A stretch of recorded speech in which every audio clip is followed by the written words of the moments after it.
Well, hi. Welcome to episode 2 of the Fish Fiddler. Today, I want to talk about, oops, let me set that down somewhere. I want to talk about something a little bit different than what you see behind me. I've got another tank. It has some Endler's live bearers in it. And when I say some, I mean a whole lot. And they're very small. And they are live bears. They're related to the guppies, and they multiply really fast, at least if they're happy, and they're really happy in that tank. There's a little bit of algae in there, and they're eating away at it. The hair algae, well, it's disappeared. I had some big clumps of it initially when the population wasn't so big. I was pulling them out and feeding them and putting in this tank. And one day I had 3 goldfish all grab a glob up from different sizes. Then I come back in a couple minutes, and it's gone. And so anyway, I don't have any of it there. The Endlers have nearly cleaned it all out. So, where's my pause button? There it is. Okay. I'm going to try to be a little fancier. I was just straight out last time. And I'm going to do maybe a little bit of editing. Change my angle around a little bit. And we'll see exactly how well that works. But I want to take you over to the Endler's tank, which I haven't set up my tripod for, so we'll see how hard that is to do. Well, we want to run over there and look at it. It needs topped off water, and I was going to scrub some algae off of it and clean, what else? Oh, clean the filter. And a friend of mine suggested that it might be nice to know exactly how long that takes, real time, and I'm not sure how well we're going to be able to do that and make it still watchable and stuff. So we're going to experiment with that, and I think videos I've watched don't actually walk you through that stuff, so that might be helpful and useful. So we're going to try to do that and see how well all that works. So I'm going to try maybe pause in a few places to kind of minimize the doing this to the camera and setup and stuff, and maybe I'll try doing some cleanup editing a little bit, and we'll see how that goes. Anyway, I'll see you at the Endler's tank shortly.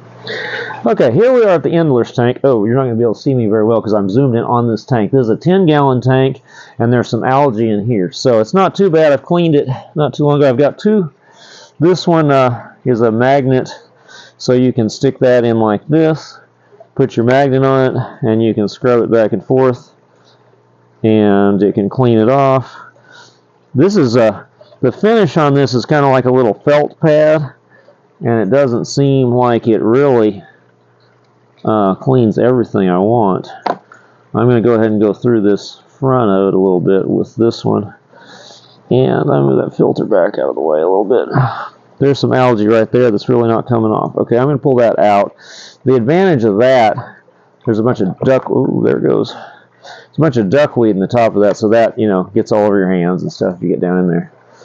So we'll set that down there. Towel. This one, just a kitchen scrubby, actually works a lot better if you're willing to get up in the tank a little bit.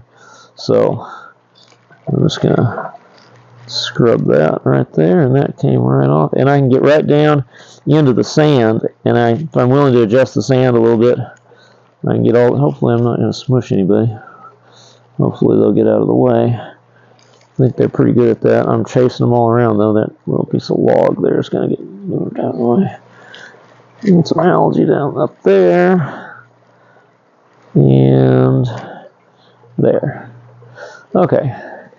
Now, of course, I'm picking up a bunch of duckweed.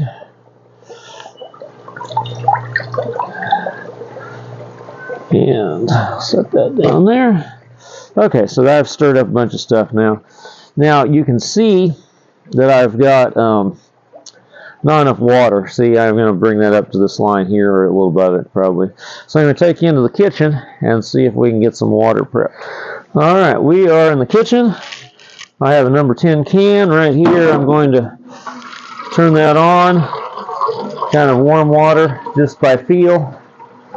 And I have a jar of ascorbic acid. It says 2015, but I've refilled it.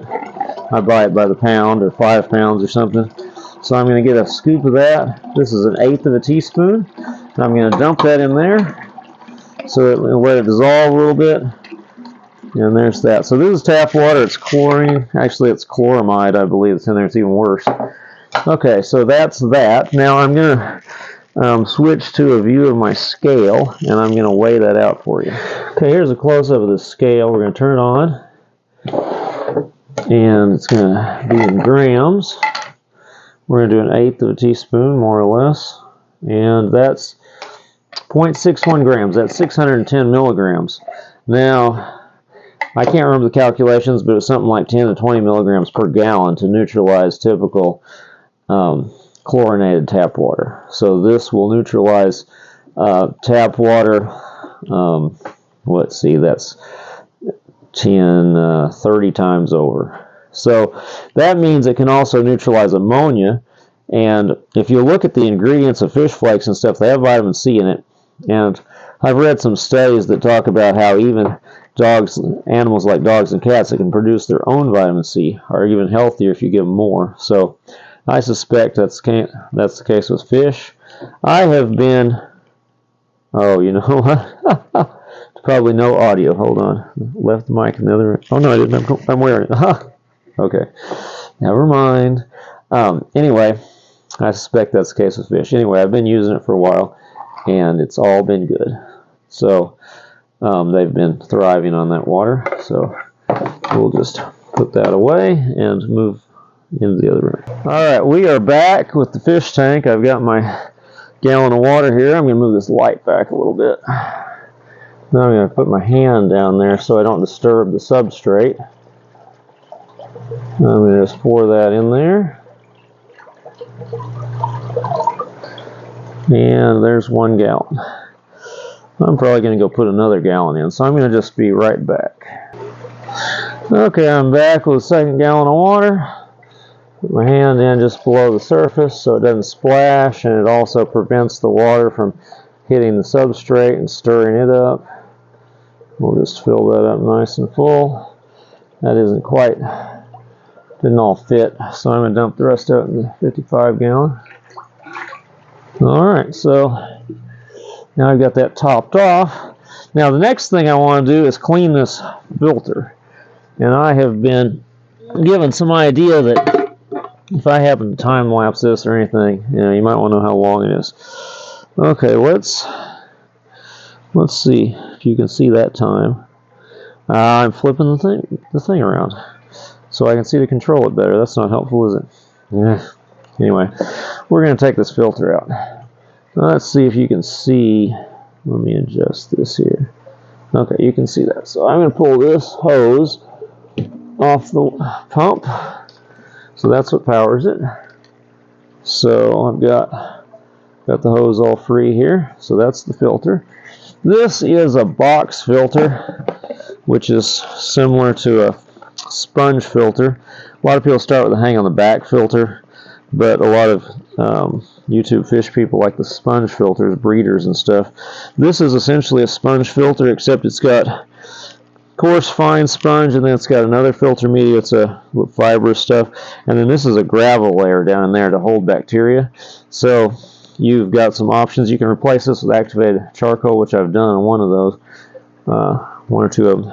Anyway, so you can scrub this part out good. Leave this here. I just clean it in tap water. I've got enough extra vitamin C in the water to neutralize what extra little buffer whatever comes in, so I don't have to worry about that. I don't have to use tank water for it. So I'm going to meet you back in the sink, and we will wash this out. Alright, we're back in the sink, the kitchen. Hopefully you can see this reasonably well. Okay, so I'm going to pull the cap off the top of this, and there, so it's a lid to that. So I've got that one. This one's looking really dirty. You'll see that better when I run under some water. And then this one, can you see this? Look at that. Look at all the crud on the top of that. You saw there were like 300 fish in there or something. They really cleaned that thing off. Here's the section with the gravel. It's got algae and stuff growing. I'm not trying to clean that off. I'm not trying to destroy the whole ecosystem. There's this stuff in there. I'm just leaving it just like that. Now this part I could just even leave it. Sometimes I clean this, scrub it off. So maybe I'll do that this time. I'll just take a little bit of a scrubby to the outside.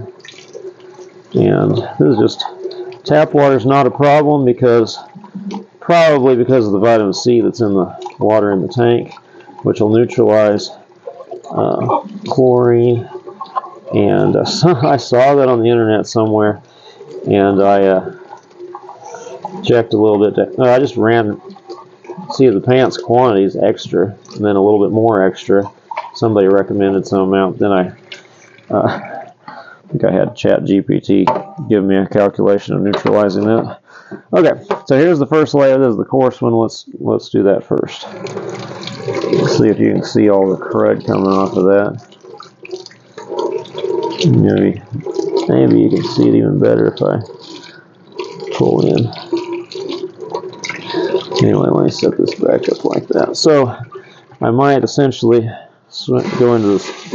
So I'll wash up the first part with that, just under the hose, and then spray that out. Squeeze it a little bit.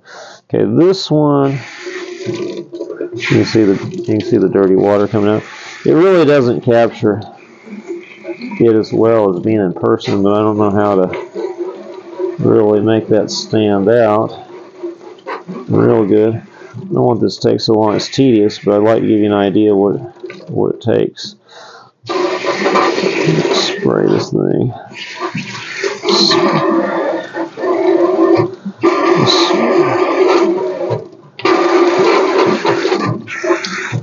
Okay, that's it. Now I'm going to reassemble it. Okay, there's the top. Coarse. Oh no, I'm going to hose this off. Sorry. That's got some crud still up in there.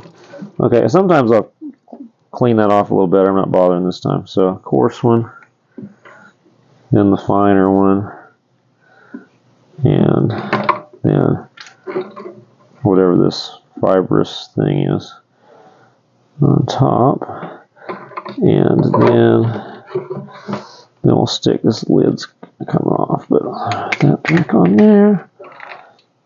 Put that like that, and slide the case over the top, and then we're ready to take it back in there. So I'll meet you in there. We're back at the tank, so we're going to put this down in here, shove it in a little bit, let water kind of run into it, the air bubbles come out, otherwise it wants to float. Set it down in there slow enough the fish have a chance to get out of the way. And then I just need to take the air line and hook it in there. And you can see the bubbles coming out the top. And so water's drawing in here, goes through those media, and then it goes up into that tube and comes out. The air comes in down there, and it pushes up, sucks the water in after it through the Venturi effect. So that is maintenance on that filter. Alright, well, we're back for our tune at the end, so if you're just here for the fish content, this is it. If you're here for a little bit of violin blah blah, then there will be a brief bit of that. So there you have it.